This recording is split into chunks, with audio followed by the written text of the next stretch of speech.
Welcome, everybody, to another episode of Leadership from the Heart. Today, we have Sinjant Craner, the founder of Agrarian, where he helps rural sales and marketing teams grow with confidence using psychology-based strategies that deliver real results. With hands-on experience in challenging markets and practical people-first approach, Sinjant empowers agrarians to connect more effectively with their buyers and to close more deals by speaking the right language, which is so important. He's also the host of Rural Sales Show and the author of 365 Rules to Master Rural Sales. Sinjant, welcome to the show. How are you?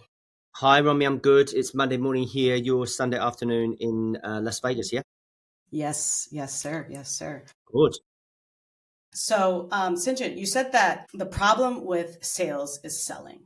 Can you help unpack that, break it down for us? What are we getting wrong and what should we be doing instead?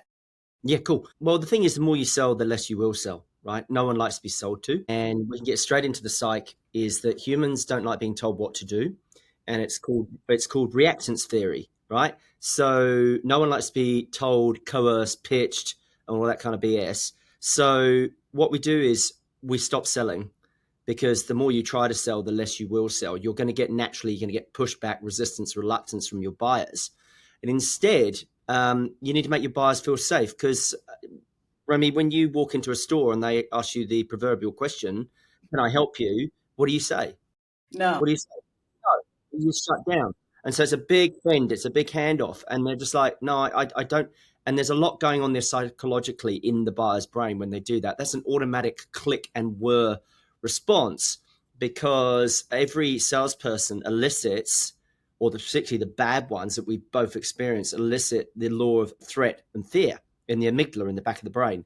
So without sort of going too psych and too deep for listeners straight off the bat, we need to warm them up a little bit more. That's why you won't win many more sales, because when you're so interested in your own serving your own interests rather than the buyers, you won't make any more sales. Very few people understand this because everyone's so self-orientated because their survival is based on selling something, right?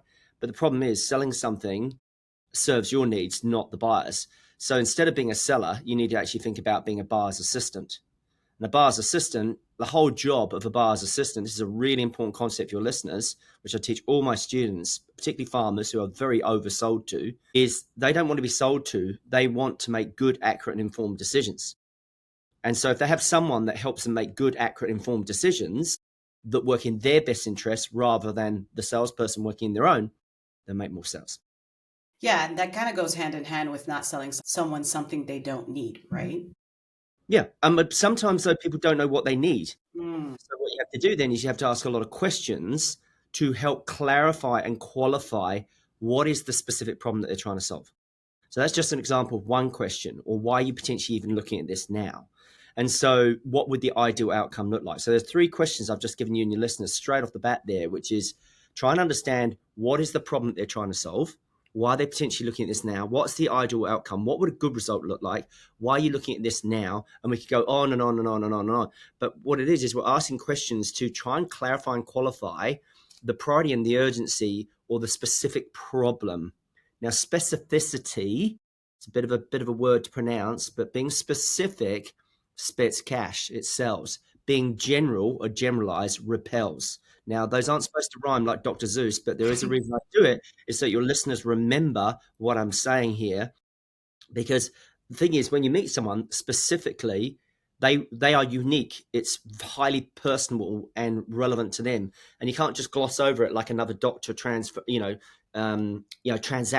and processing another patient. This is why doctors get sued all the time, particularly those with bad bedside manners, because it's very early here, because they don't make their patients feel nice.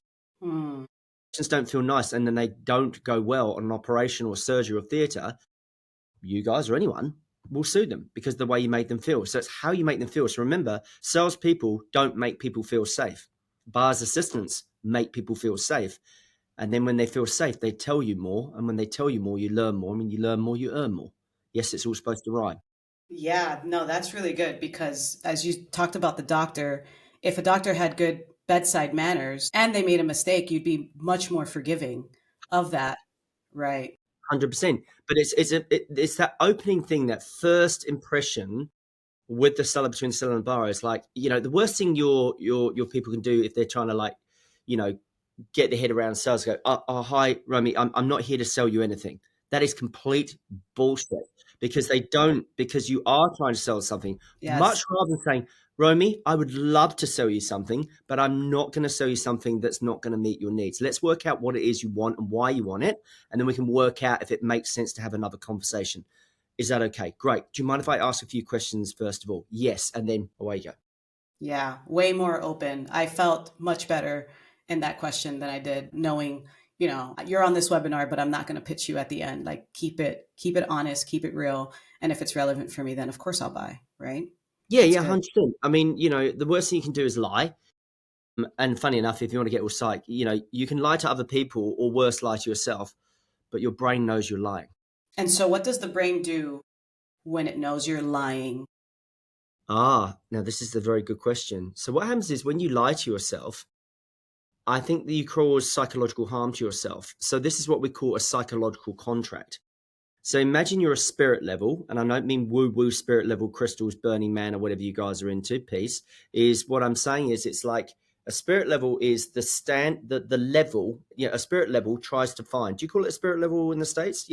In buildings, when you're trying to find, shelvings or framing pictures, and you have a spirit level to make sure it's square and it's level. A leveler is what we A call it. leveler. There you go. So Yeah. we call it spirit level, and you call it level. And when you say spirit level, you're thinking, what the hell am I talking about? So a leveler has a level in it to find the level. So we all have levels inbuilt within ourselves, like a leveler. But the thing is, that level will either go up or down depending on the things you do or don't do. And the thing is, this is the thing, when you come to sales, you have to have bulletproof belief. You have to have high confidence and conviction, because you get a lot of no's and a lot of knockbacks. What you do is, when you lie to yourself and you don't do the things you said you were going to do, you do harm to yourself. And we call it breaking your psychological contract with yourself. Now, what is a psychological contract? A psychological contract is the standards that you set yourself. And when you don't meet those standards, you go towards what we call the shamed self, which is lower, which is a downward spiral of things that you shouldn't do. Maybe you drink, or you take drugs, or you don't read to your kids, or you don't read books, or you don't exercise, or you don't eat clean. Whatever the thing that you're supposed to do, you're not doing, then you don't feel very good about yourself. And when you don't feel very good about yourself, you'll project that into other people. Now, we're going pretty deep here, but like, you will, there's no reflection, there's only projection of your own, because you didn't work on the things that you need to do. Because the hardest work is the inner work, right? So you've got to hold yourself to a higher standard, I think, in life and in sales. If you want to be successful in sales, you've got to be successful as a person. It's an inner game. Sales success is in the game. So don't break your psychological contract with yourself. Move towards your future self by doing the things that you have to do. Better still, do the things even when you don't want to do them. So it's Monday morning here in New Zealand. It's wet, it's springy. I will have to go to the gym today. I started very early with this podcast. I've got lots to do. I will go to the gym, rain or shine. I will go. I've had a really, really busy last week. Lots of travel, 15-hour days. I'll go to the gym because I need to go to the gym.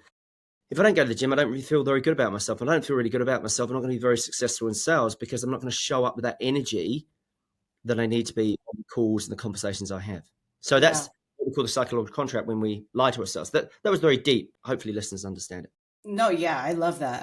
I want to go deeper in stuff like that, because I do think that a lot of life happens in that depth, you Yeah. know?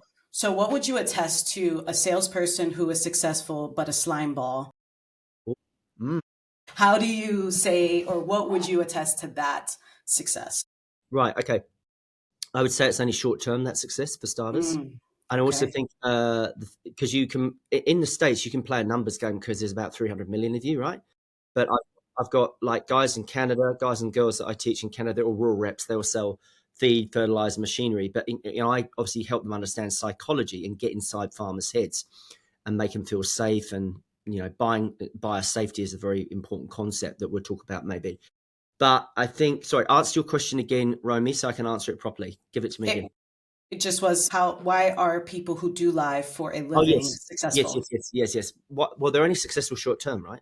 And what it is a buyer is instinctively tuned in. You think about caveman and cavewomen days, we know when someone's has our best interest or not. We're looking for the non-verbal. So you have, I think it's Moravian or Mohiberan. I can't pronounce it, too early again. I've had enough green tea. 55% of your body language is non-verbal, and then 35% is paraverbal, i.e. your tone, your intonation, your delivery, and only about 7 or 10% is actually the words that you use. So basically, humans instinctively can sense when someone is actually serving them or not, or selling to them. So with that person that's very successful and that is a slime ball, I'm really interested where that question came from, by the way. So we'll get more curious about it in a minute, because I think that sounds like an experience you've had. I don't know. I'm just guessing. Is that right? Am I right or am I wrong? Yeah, I would say that that's kind of like our culture here, especially like a used car salesman is what we call Yeah, yeah, them. yeah, exactly. So what it is just think about, if you want to not be slimy and you want to be everything they're not, what you do is you have good intent. And our intent is, where do you come from? So when we started this conversation, we talked about a buyer's assistant. When you come onto my car lot, God forbid, because I'm not one of those guys, I'm not going to sell you anything that isn't going to meet your needs. First of all, I'd say, Romie, welcome. Have you been here before? No. Brilliant. How best would you like to use the time we've got? What would make this most useful for you? And then you would tell me, I've got 3 kids or whatever your life is. I'm looking for something. I'm looking for an EV. I'm looking for a hybrid. Cool. What have you looked at? What have you tried? What do you like? And if you mention other brands, I'm going, great. You know, they're good. They're good machines. They're good cars, the Volvos, the Hyundais, whatever.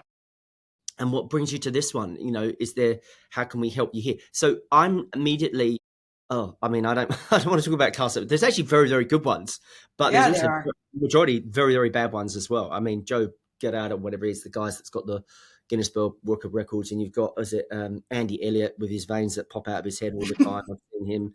I think he's quite aggressive. It's not my. I don't think he understands the concept of psychological safety. I think that's probably an oxymoron. I think some of his stuff's good, but I don't know if he understands all of that. Uh, it's always about your intent. Where do you come from? So basically, what happens is most people in sales serve their own needs or serve their own self-interest. Now, self-interest is undefeatable. It's, you know, it can't be beaten. But the problem is you need to flip it. You need to work in the buyer's self-interest, not your own. So it's all the long. It's all about your intent. Where do you come from?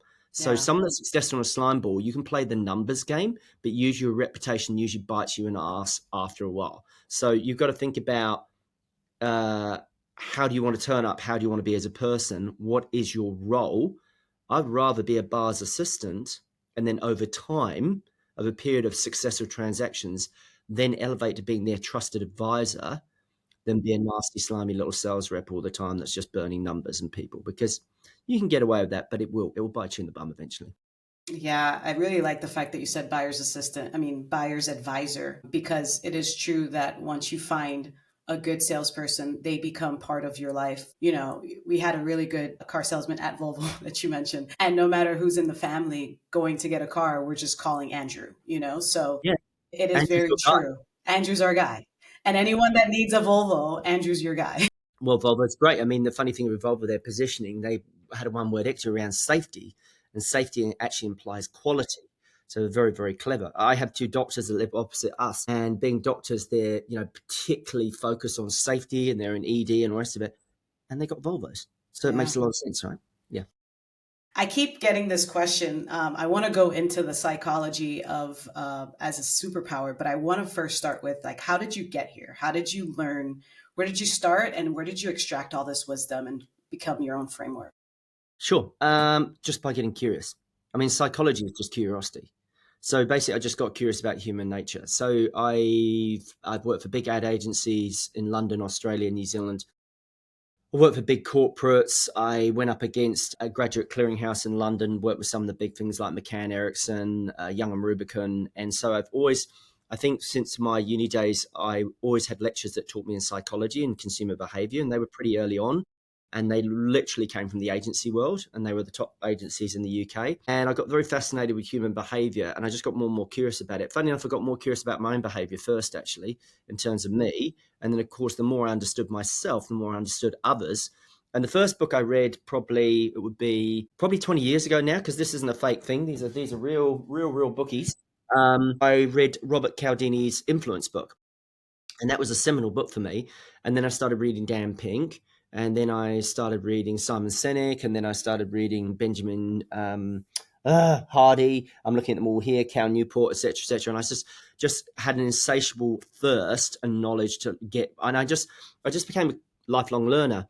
So I don't have like a clinical psychotherapist degree. I actually have psychology that's proven in the real commercial world. Yeah. Sure. So like, actually commercially. So, I mean, I'm very fortunate. We're in New Zealand, but we work with some of the biggest brands all over the world. We work with John Deere, we work with Case, New Farm, Bayer, Delaval, LA, like all of them, whether in the UK, Australia, New Zealand, United States. And we think that psychology is just really curiosity. Yeah. And I think it's really important to get really good at your craft and commit to that. And I've been doing that now for probably 20 years. That's beautiful. Yeah, no, I agree that psychology is just curiosity. That's a really well put way to think about it because I too love psychology. But what would you say are some of the principles that you found the most powerful when it comes to like influencing buyers? Yeah, great question. A big one. Danny Carmen, Thinking Fast, Thinking Slow, beautiful book. Very, very hard book to read, but amazing book. He talked about prospect theory or loss aversion. So all the studies citate we are twice as motivated to loss than we are to gain. So if you want to talk about understanding people and what motivates and moves them, talk about what they stand to lose, not what they stand to gain. Now, before any listener goes, yucky, sleazy salesperson, what I'm meaning by that is that you need to understand what they want, which is back to our early questions. So, Romie, I'll be talking to you and say, tell me what the ideal car would look like for you. And you would say, whatever you say. And then we'd talk about the other things. And then we could talk about what would happen if you didn't get the thing that you wanted to get. So what are the outcome or the thing that you wanted? And so you think about if you've been unlucky in life and you've lost things, you've lost pets, partners, businesses, those will physically pain you. Those will psychologically mark you and pain you as much as physical loss. So loss is a much bigger driver of human behavior than gain because we will always avoid pain before seeking pleasure. We will obviously want to have instant gratification, but we obviously, if I said to you, hey, Romy, here is $1,000, or would you like to die right now? I mean, that's an extreme example. You would not want to die right now, or even though $1,000 would be pretty useful. So, extreme example, but loss aversion is probably the most powerful concept I've come across. But it's got to be used in a very, very careful way. And it's got to be used again from coming from the right intent, from the right place, which is I need to work out what you want. And then if I can help you get it. And if I can help you get it, then we've got to work out the consequence if you don't get it, or you want to stay stuck, or you don't want to solve that problem. And then what happens for you then? Now, that Right. is not manipulation. That is motivation because you told me what you want. And my job as a buyer's assistant is to try and help you get that if I can by qualifying and clarifying. If I can't, I'm not going to sell you something because I can't help you get what you want because I'd much rather play the long game. In farming, this is what's different about agriculture and farming, and maybe some of your listeners may understand this or may not. A farmer, when you sell them something, that thing that they buy, they have to see every single day when they come out of their door, man or woman. Like they see that same piece of machinery or that paddock or that field that doesn't yield properly or doesn't strike in terms of harvest or planting. They are reminded of that decision every single day. And oh, by the way, they don't also just pack up their bags and their laptop and leave. Their life is their work is their life, and they're surrounded by it. So this is why it's so hard to sell to farmers because they are incredibly resistant to change. Because also when you sell to a farmer, it's not like it's a CTO or CMO that changes every couple of years or 18 months or 17 months. They're there for life. They're there for generations. And if you mess it up with a farmer in one generation, you won't sell to them for another 2 or 3 generations. Just ask the banks that foreclose on them, or insurance companies that don't do the claims and stuff, or machinery guys that don't provide the service. So I know I'm going off track a little bit there. Understanding all these laws of buyer safety, helping people make the best decisions, being the buyer's assistant, and also then helping them understand what they don't achieve. Because when you talk to people, going really deep here, like identity shifts or identity framing, is once you tell me what you want, you have literally subconsciously planted, you're anchored yourself in that thing. And then your subconscious mind, as you well know, doesn't know between real and imagined. And once you tell me what you want, we work out what happens if you don't get what you want. So a lot of people say to me, hey, St. John, I want to make another $50,000. Great, we can help you make another $50,000 this year. Are you willing to do the work? And here's the countless case studies. We've got rep after rep, whether it's feed or fertilizer or seed or machinery, who have got these results. I mean, we literally got hundreds of them. But you've got to do the work. Are you willing to do the work? And tell me why it is that you want to have another $50,000. I want to take my wife and kids on holiday, or I want to replace our car, or we want to buy a renovation, or we want to buy an investment. And why do we want to do that? So we go down the 5 whys sort of mode as well. So loss aversion is the big one, and it's very much about motivation, not manipulation. Because if you can help people get what they want, why wouldn't you sell it to them? Right. And the difference between motivation and manipulation is simply your intent, which you touched on before, which I love. Yeah. So thank you for that. I want to go down the path of like farmers, and we all know that farmers, like you said, are resistant to change. What makes them so resistant to change besides the generational stuff? The consequence. The consequence looks them in the face every single day. So like we said, when they buy that header or that tractor or that tedder rake or whatever they're buying, that piece of machinery, and it doesn't work, not only do they lose financially, they lose reputationally. Now, farmers care greatly what other farmers think of them, because they might be a closed community, but they're not closed off. So everyone knows everyone in the zoo. So they're in Wisconsin or Nebraska or Dakota or wherever they are, they're milking cows or they're doing corn or whatever they're growing. They have to live with that, and they have to live with the financial consequence or the reputational consequence. So there's a financial risk and there's a face risk. So that means that they're going to think very, very carefully, and they're incredibly reactant and very, very cautious buyers. Very, very cautious, because by the way, they don't buy small things. You know, if you think about the head John Deere harvester is like 1.2 million. Or self-controlled spread. That is a lot of money. It can be 1.5 million. They're not like little things like a tech stack for $30 a month. They're really big pieces of capital equipment, and their decisions will impact their lives. Again, they can't just like take it out the ground or just go, oh, I'm just going to delete my subscription here. Once it's in the ground and they paid for all the seed and all the fertilizer and the water or the irrigation or whatever their farming system is, they have to live with that decision. And so it makes them very cautious, and they will often stick to what they know because they fear change because of unfamiliarity, and they can't control it. Because remember, a farmer cannot control so many things. Now, you don't need to worry, Romie, about your podcast if it's raining outside or it's windy or there's ice melt or whatever else, or there's tariffs or there's insect breakout or there's disease or there's parasites or your herd's been hit with tuberculosis. You don't have those problems. They've got biological challenges, climatic challenges, commercial tariff challenges. There's so many things they can't control, which makes them absolute control freaks. So they have to make very, very good decisions. So again, long answer to a good question. Farmers are different because the consequences are so much deeper, reputationally and financially. Do you see any innovation in the younger generations as they start to take over? Yeah. Yeah. Yeah, they're adopting technology because they have no choice, because they're so indebted. So what they're doing is they're using a lot of technology to reduce labor, to improve efficiency or effectiveness. You know, we've got like AI cameras now that detect dairy cow lameness better than a veterinarian can. So you've got the old, what we call in farming, iometer, doesn't work. We've got drones going over paddocks in terms of spectral cameras, and they can literally work out the yield quantity and the money they're going to make per farm. And so everyone's got this kind of feeling that farmers are really, really cashed up. I mean, farmers have good years and they can have really, really bad years. I come from a farming family as well, but they very much, the younger guys and girls are having to use technology because they don't have the same land price. They would have paid probably high money, even mum and dad's farm and succession plan. They would have bought it and it would have cost them a lot of money. So using a lot of technology to help them as a decision support tool. And the younger generation coming through, they have no choice but to adopt that technology. But the problem is a lot of agri-tech technology, some of it, not all of it, isn't actually delivering the desired result. So there's a lot more to that. Right. Yeah. I was going to say tech is still tech, right? Tech is still tech. Still ever evolving. Yeah. You talk a lot about learning the buyer's second language. Have we touched on that just yet? When you say the buyer's sector language, did you say? Second language. Oh, second language. Yeah. Yes. Sorry, what do you mean by that?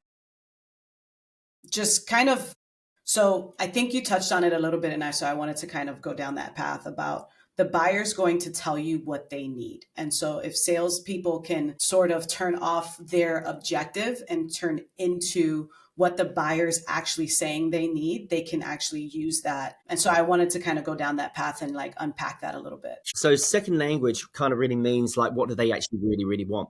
Because some people don't know actually what they want. So it's like a doctor, you need to diagnose properly, not prematurely.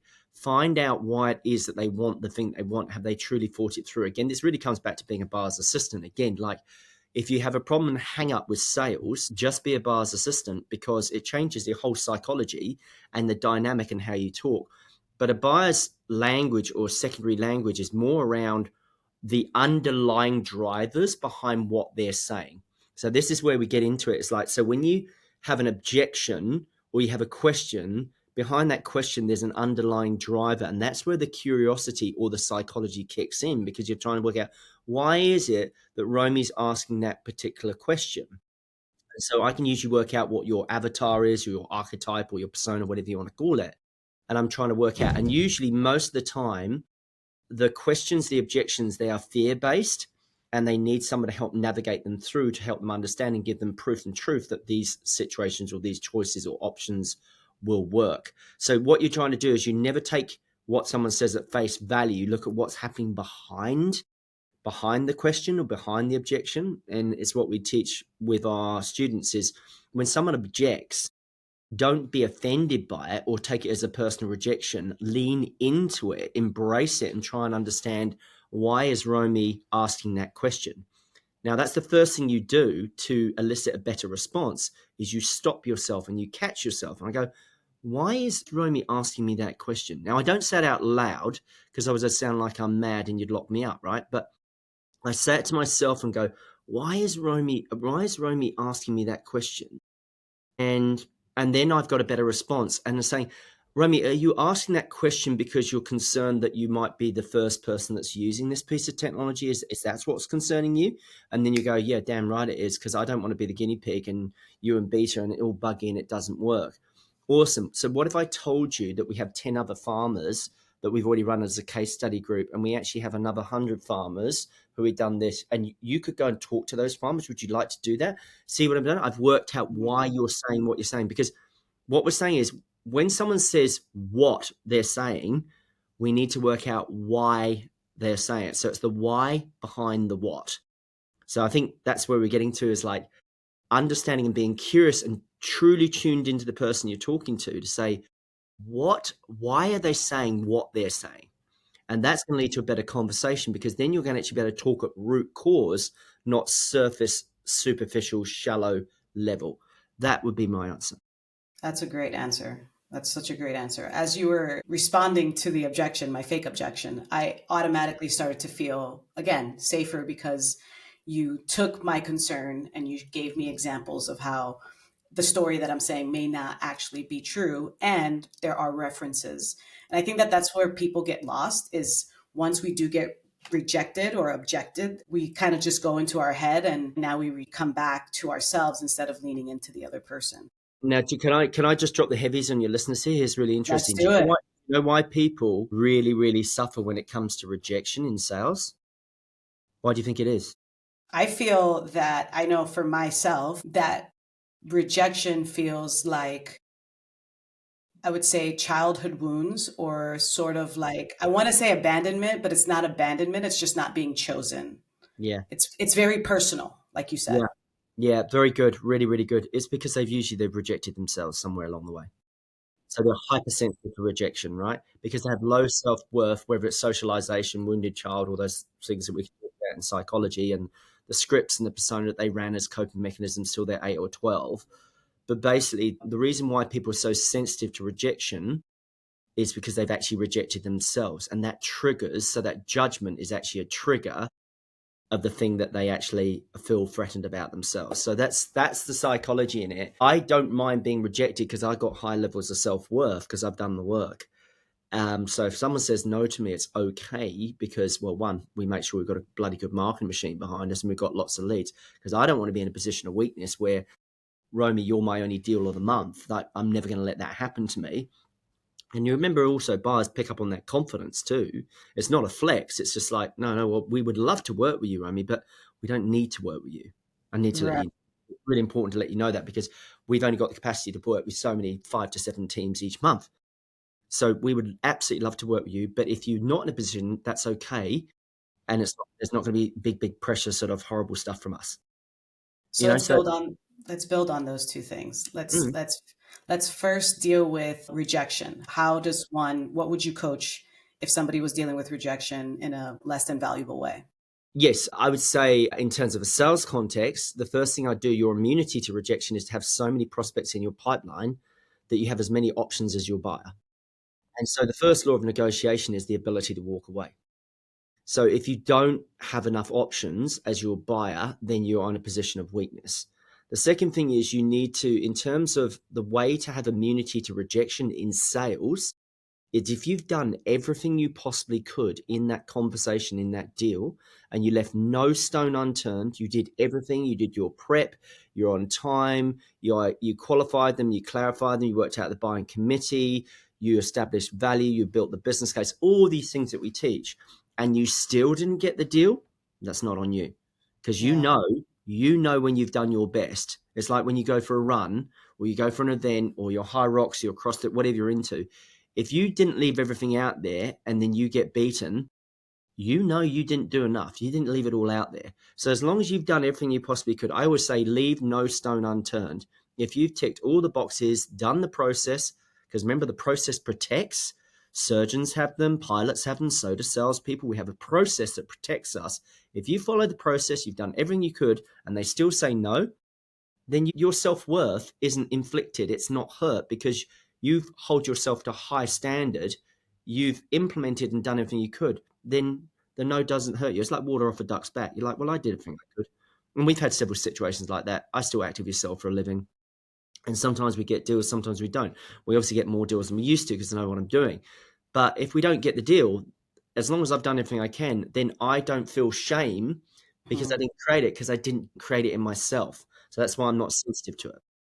That's beautiful. I like that. I think going all the way is like leave no gas in the tank for sure. No, that's not tank. Do it all. And so let's build on the other concept, which was having confidence while selling. And I think that I want to go to a place where I'm just getting started. And so I have no confidence because I have no proof, at Mm. least in this section. And so, how do I approach my first call or first couple of calls, first 10 calls with confidence, even if I have no evidence of success yet? Okay, so if you let's be clear, because it can be different. There can be thousands of different scenarios.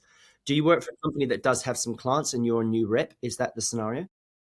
Yeah, let's use that one.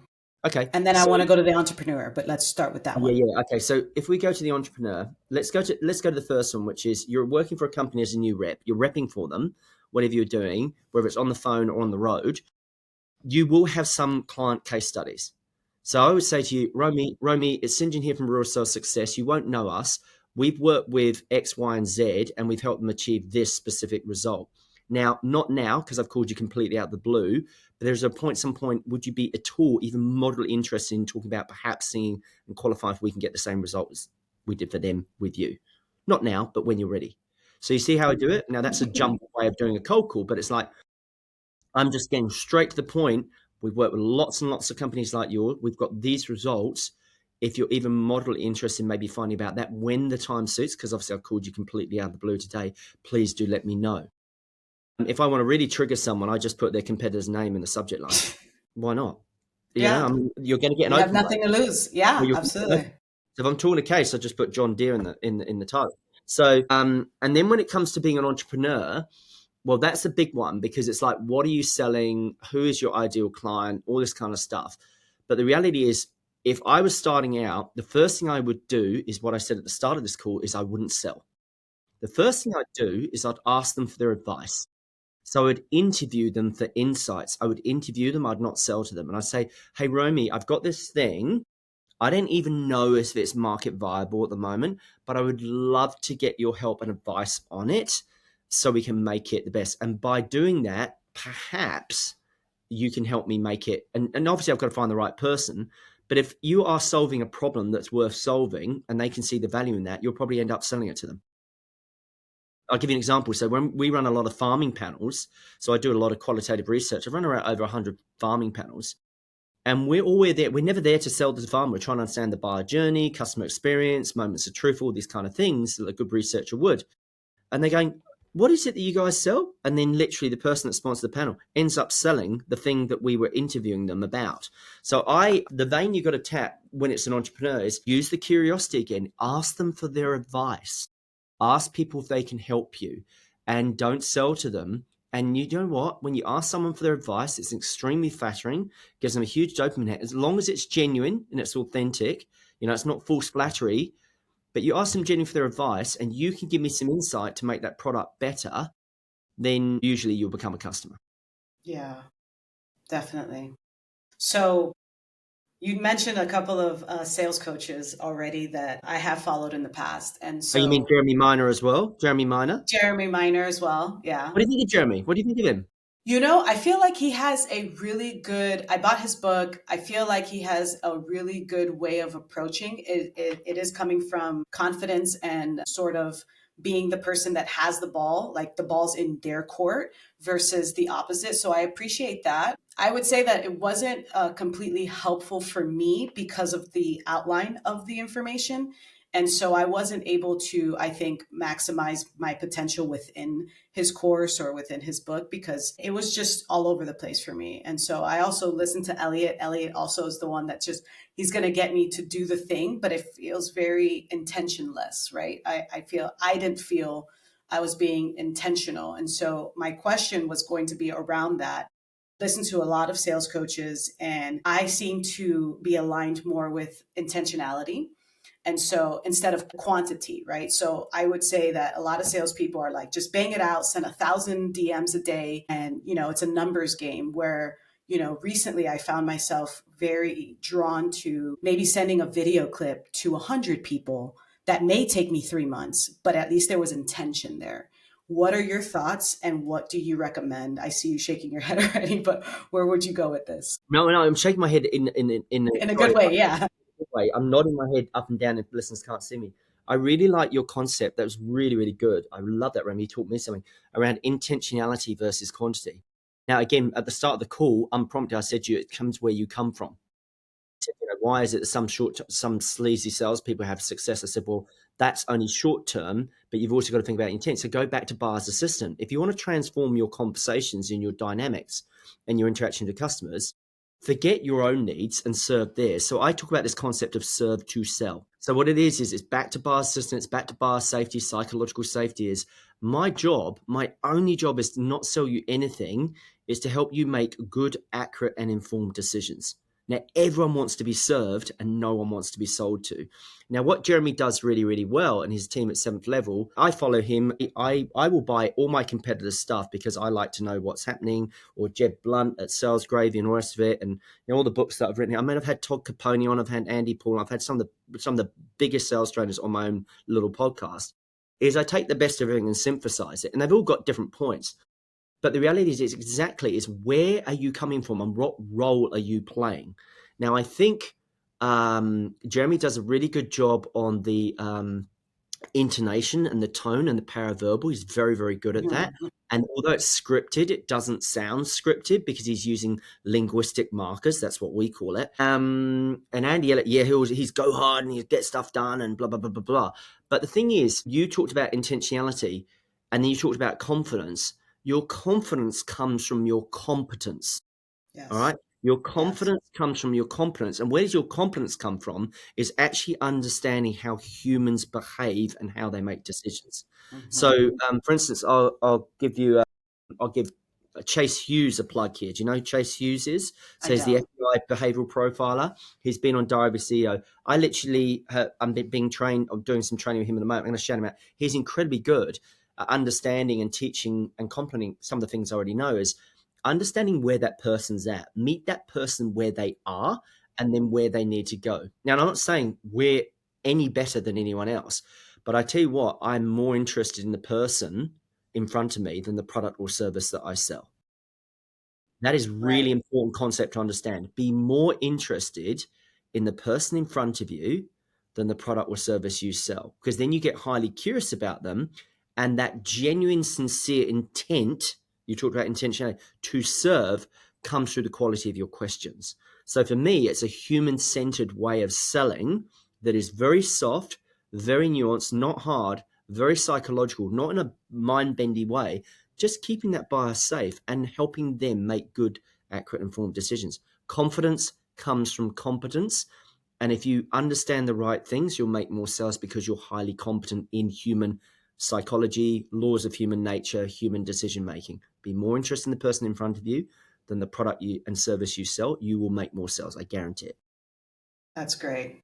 Yeah. No, I feel like I'm a student right now, so I'm just taking it all in. Mm. Do you have any final thoughts for the listeners before we get into your podcast a little bit? No, I mean, I would just be a student of psychology, and I would commit to becoming a lifelong learner.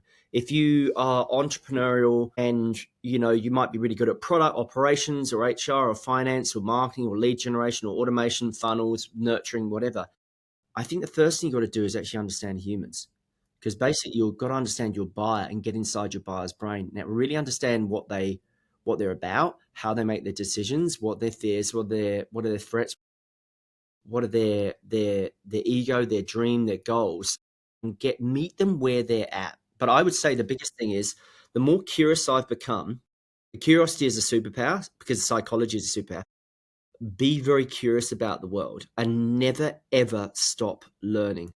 Warren Buffett, your man, I read his book ages ago, and he said, "The more you learn, the more you earn." Now, I literally took that one as a mantra, as a mission. And I can tell you, the more I've learned, the more I've earned. And the more curious I've got, my income has correlated to that curiosity. And my income has dramatically increased due to me being curious and developing a love of learning. So I would say never stop learning. Like Zig Ziglar, make your truck your university.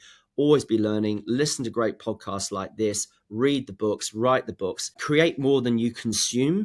Yes. But if anything, I would just say become a lifelong learner, because the more you learn, the more you'll earn, which I will obviously attribute to Mr. Buffett, our octogenarian from Omaha.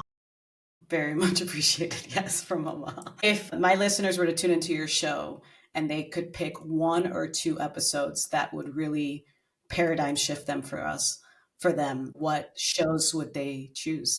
That's good. Well, we're coming up to close to our 100th show. There's a few that stand out. I'll tell you the ones that stood out for me. One of the ones that stood out for me was Aaron Walsh, and he's a rugby and baseball sports psychologist. And he talks about, in terms of learning, he talks about this concept of feed the hungry. And so his job isn't to develop appetite, it's to feed appetite. So if you're coaching or you're a manager or you're a boss, I would listen to that. I also, our first episode, which was pretty shaky because it was my first podcast back in the day, so I was pretty crap on my production values, and I was in my lounge with a really shitty mic. Suzanne Macefield, which is body language. We also have another podcast by one of your fellow countrymen, David Premier, and it's basically sell the way you buy, and he's incredibly good around cerebral selling. So he's very good.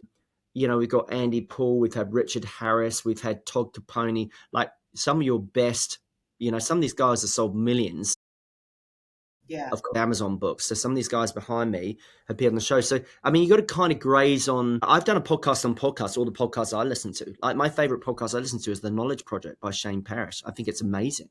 It's an amazing, amazing podcast.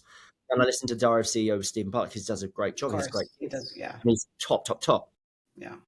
But yeah, it really kind of depends it's like the question is such a good question, Romie, but it's like, this is another question people ask me, say, oh, what should I read? What book should I read? And I go, well, Right. what do you want to learn? So what Right. specifically do you want to learn about? Habit forming or decision making or psychology or selling or copywriting or marketing? So we cover them all. We are a rural business, but because farmers are so damn hard to sell to, you can learn a lot, whatever sector you sell in, because everyone goes, oh, well, that's irrelevant. Why the hell you got this guy that, sells psychology to reps that sell to farmers? I tell you why. It doesn't matter what sector you sell in, the psychology stays the same.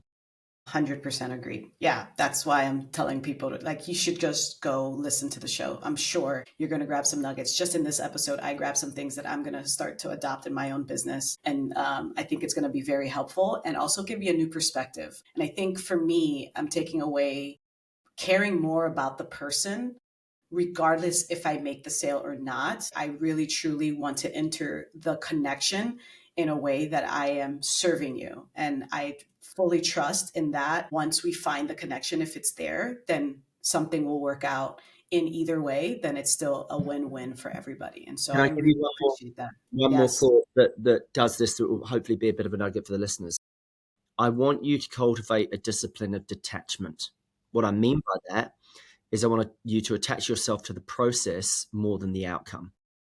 So what you've got to do is you've got to attach to the process of qualifying and clarifying your buyer like it's a sales interview, not a sales meeting, to keep both of you safe. Right? Yes. Because the process protects both of you. Your job is not to sell, it's to serve. And people that serve help buyers make good decisions. And people who help buyers make good decisions are not sellers, they're buyer's assistants. I mean, I came up with this concept of buyer's assistant, and I'm going to claim it. And it's not your job title and it's not your email signature. But if you just say, can I best serve the best interest and help them make the best decision for them, whether it ends up being us or someone else, you keep them safe and they will tell you more. And when they tell you more, you learn more, and you learn more, you'll. So I Yes. just really think this discipline of detachment, stop focusing on the outcome of the sale, focus on the serve and how you help them make the best decision for them. And then you'll keep them feel safe. They'll tell you a lot more. You'll learn a lot more. They'll tell you a lot more. They'll feel safer with you. No one feels safe with salespeople. Yeah. So you do the complete opposite. Right. No, I appreciate that very much. I know that that's going to resonate with a lot of the listeners. Sinjin, where can people find you Sure. online?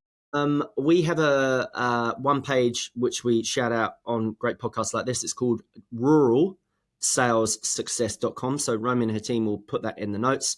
Yep. And you can download two of our books. One which is really, really weird, but this is Ryan Halliday's The Daily Stoic, but I wrote it for rural. I love the Daily Stoic. I wrote this for rural salespeople. However, the first section is about learning yourself. Section is learning to be a rep, and the third one is learning to be a manager. Now if it's rural, but I think you'd enjoy that, and you can get it on Amazon or Savit, or you can get the ebook and everything else. And every day there's an interaction. So what's the day? What's the day there? It's Sunday. What? Give me the date where you are now. It's Sunday, October 5th. Okay, October 5th. Okay, October 5th is booking interruption time. Okay, so the biggest challenge is to stay focused. It's to have discipline where there are so many competing things. Now, you two need to get your work done on the same, and an open door policy won't help you all the time because research shows that open planned offices are unproductive due to the noise and interruptions. Science shows that the switching cost from being interrupted can take 23 minutes to get back into the flow state.